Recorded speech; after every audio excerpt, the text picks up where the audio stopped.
Παραμονή Χριστουγέννων του 1820. Στον Αγιώργη του Σόλου, κάτω από τη σκέπη του Χελμού, όλοι οι κλουκιναίοι είναι μαζεμένοι μέσα στην εκκλησιά που έχτισε με τα χέρια του Νικόλα ο Σολιώτης. Ο ίδιος είναι μεζιλτζής, υπάλληλος για την ασφάλεια των ταχυδρομείων και ανύποπτος στην εξουσία. Μοιημένος στη φιλική εταιρεία από το σχολάρχη Νικηφόρο Παμπούκη, μεταφέρει στους κλουκιναίους το κάλεσμα για την έναρξη του αγώνα. Περιστέρα, Μεσορούγη, Αγία Βαρβάρα, Ζαρούχλα, Χαλκιάνικα, Βουνάκι, Αγρίδι, Βαλιμή, Τσιβλός και Ποταμιές.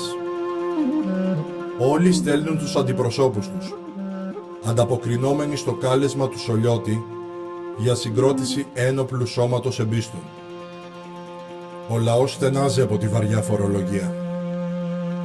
Ο Σολιώτης αφουγκράζεται την οργή του λαού και διαλέγει την ώρα να επιτεθεί. Στις 14 του Μάρτη του 1821, ο Νικόλαος Σολιώτης στείνει ενέδρα με μια ντουζίνα παλικάρια, τον αδερφό του Αργύρη και τον αναγνώστη Κορδί στις πόρτες Αγριδίου Νονάκριδας. Οι Τούρκοι φτωχαρατζίδες που μεταφέρουν γράμματα του Μεχμέτ Σαλίχ προς τον Χουρσίτ Πασά στα Γιάννενα βρίσκουν τραγικό θάνατο. Τα τουφέκια ηχούν στην Ονάκριδα και αποτελούν το πρώτο ένοπλο χτύπημα του αγώνα. Καταιγιστικά αιματηρά επεισόδια λαμβάνουν χώρα σε όλη την ορεινή Αχαΐα. Ο δρόμος της Επανάστασης έχει ήδη ανοίξει. Το όνειρο της Λευτεριάς παίρνει σάρκα και οστά. Έχει χρώμα κόκκινο και ένα μαύρο σταυρό στη μέση. Ο αγώνας φουντώνει. Οι νονακριδείς ταμπουρώνονται στα αυτοσχέδια οχυρά, τις τουρκοσπηλιές, για να υπερασπίσουν την Ιερά Πατρίδα. Χαραλάμπης και Θεοχαρόπουλος ξεπερνούν τους αρχικούς τους δισταγμούς και υποστηρίζουν θερμά τον αγώνα. Δίπλα σε αυτούς, ο Πάτζος ο Περιστεραίος και ανώνυμοι αγωνιστές. Ηρωικές στιγμές καταγράφονται σε τούτον εδώ τον τόπο στα επαναστατικά χρόνια.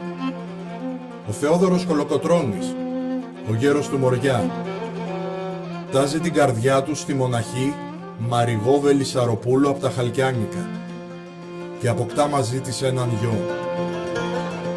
Επισκέπτεται την Παναγία των Καταφυγίων για να εμψυχώσει και εκεί τον άμαχο πληθυσμό. Η Νονάκριδα θα πληρώσει ακριβά το ξέσπασμα του αγώνα. Τον Μάιο του 1826, ο Ιμπραήμ φτάνει στους πρόποδες του Χελμού για να εκδικηθεί το χτύπημα στις πόρτες. Ο Σολιώτης με τον Κολφίνο Πετμεζά υπερασπίζονται τους νονακριδείς στις πλαγιές του Χελμού σε μια άνηση μάχη.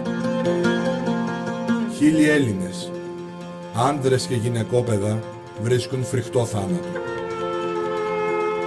Το νερό του Κράθη βάφεται με αίμα. 250 πιάνονται αιχμάλωτοι για τα παζάρια της Αιγύπτου. 500 σπίτια στις Κλουκίνες καίγονται, ενώ τα χωριά λαιλατούνται.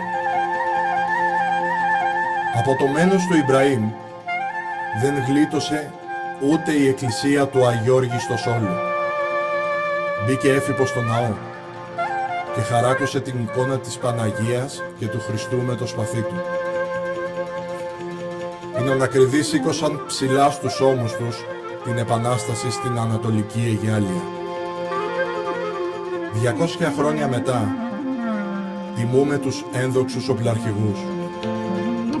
200 χρόνια μετά τιμούμε τις γυναίκες που έπεσαν αγκαλιά με τα παιδιά τους από τα βράχια του Χελμού. 200 χρόνια μετά, τιμούμε τους ανώνυμους αγωνιστές, αυτούς που υπερασπίστηκαν τα Άγια χώματά μας. Αυτή είναι η νονάκριδα της μεγάλης ιστορίας. Η ένοπλη επίθεση στις πόρτες Αγριδίου σηματοδότησε την έναρξη του αγώνα. Το αιματοβαμμένο καστράκι κλείνει τον κύκλο. 200 χρόνια μετά, τιμούμε.